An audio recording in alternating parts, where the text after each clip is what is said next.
Yeah, emergency operation. Winterization.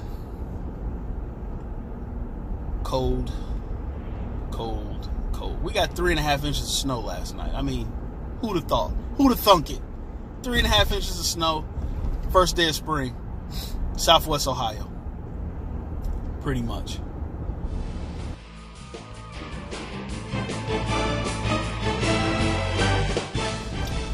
So, we got a bit of an emergency situation on our hands. Long story short, the camper is not winterized right now. We went on a camping trip this past weekend. The temperature was pushing 60, and we de-winterized for the trip. So we have full hookup at our site. Now, I'm wishing I would have winterized before I dropped the camper off at the storage unit, because the situation we're running into now is the weather broke, but it broke in the wrong direction. Okay, so last night it was about 22 degrees. It's supposed to be about 23 degrees, 24 degrees tonight. Currently it's 34. The only thing that I think is saving me from last night in terms of the lines freezing and not being winterized is the fact that we ran the heat in the camper all the way up until the point we left yesterday from the campsite, which was about midday. So I would assume it would take a day, maybe two, for the temperature inside the camper to equalize with the temperature outside the camper. That's just what I'm thinking. I don't know. But with that being said, for the next several nights, the temperature is supposed to be below freezing. So I want to make sure that I don't have any frozen line issues or busted pipes or anything like that, busted hoses. So what I did was I went over to the hardware store that has a fairly decent RV section, and bought a winterization bypass kit for the water pump, and then I bought 6 gallons of the pink stuff, the RV non-toxic antifreeze.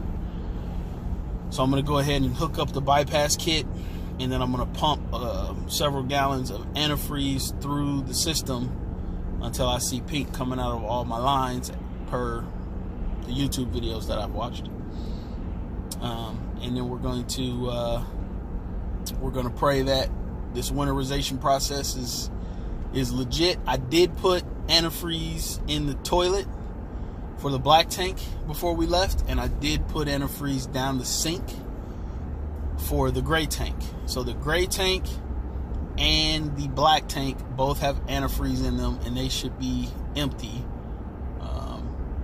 less the antifreeze.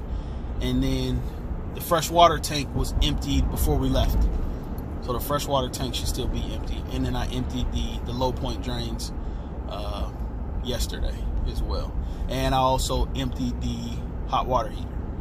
So the first thing I'm going to do is install the bypass kit, and then I'm going to flip all the valves on the water heater to bypass it so it doesn't get antifreeze inside of it. And I'm going to put the hose in the gallons of antifreeze, and then I'm going to turn on the water pump, and then open the valves for the shower, the outdoor shower, the sink in the bathroom, and the kitchen sink, as well as the bathtub, until I see pink.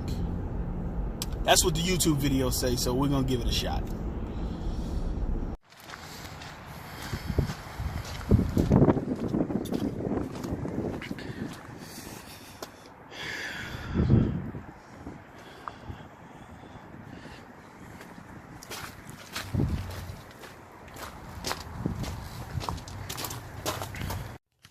First things first is to flip these valves.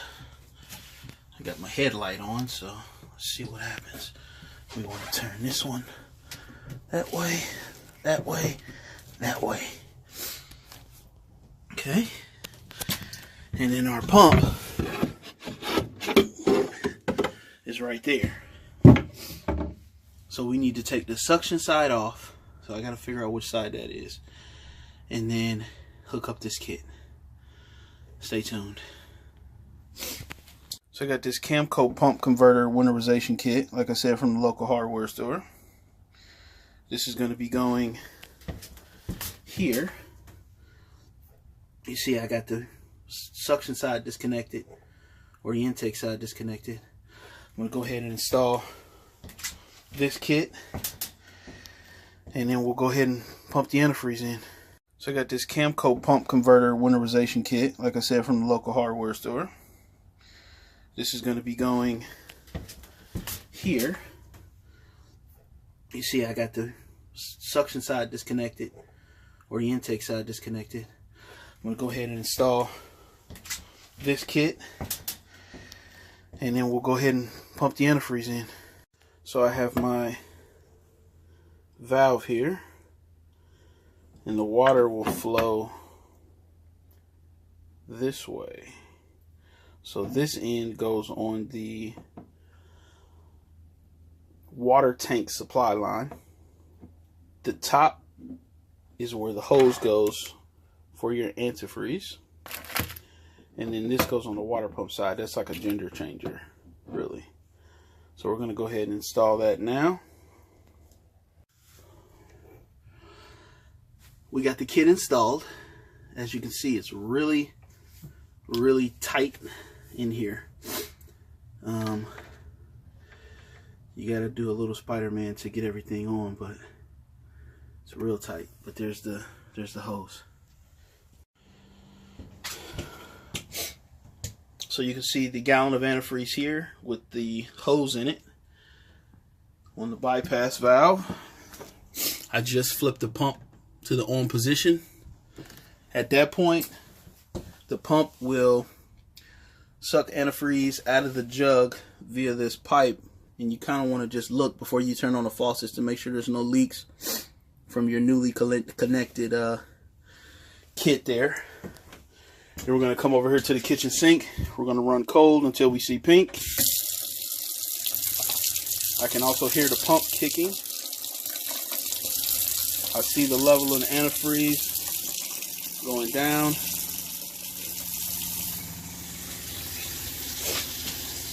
And here's our pink.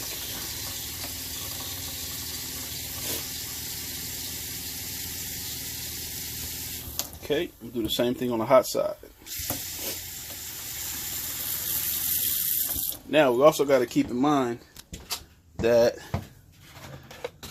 the bottle of antifreeze and the hose has to go all the way to the bottom of the jug, because you don't want to put a bunch of air in the line. So I'm doing the hot now. Remember, my water heater has been bypassed, so there's nothing going into my water heater. Now I see and smell the pink stuff. I'm going to go over to my bathroom sink, cold water first. Got it. Hot next.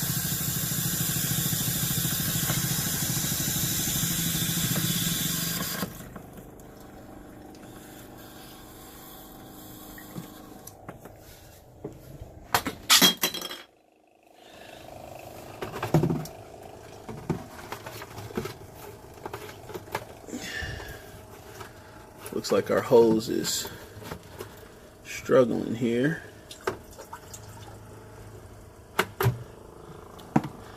So I'm going to remove that bottle. Open up another, just so we don't, make sure we don't get any air in the lines.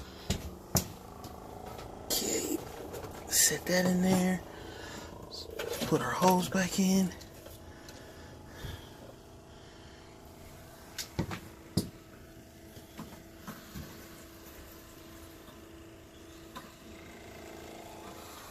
Turn on our hot.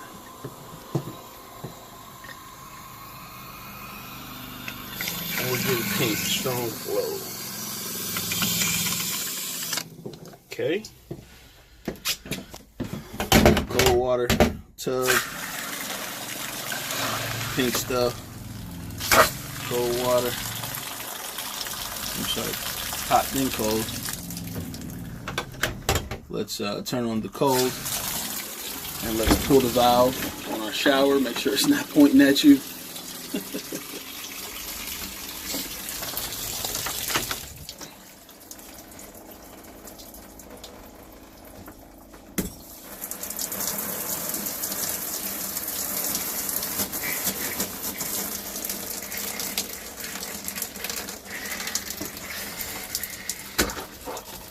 There's our pink.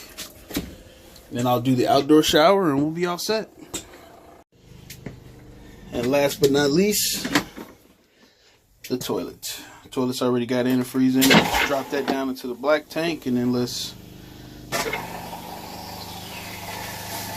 Yeah. That pink stuff. Drop that down too, why not?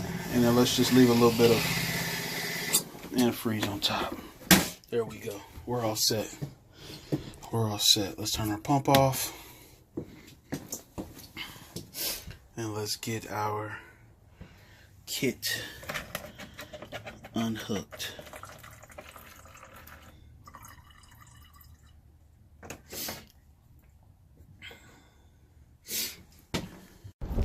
So, crisis averted. The emergency operation of winterizing the Knox Box is complete. Pretty straightforward process. I was able to find a winterization bypass kit once again at the local hardware store. Cost me about 13 bucks.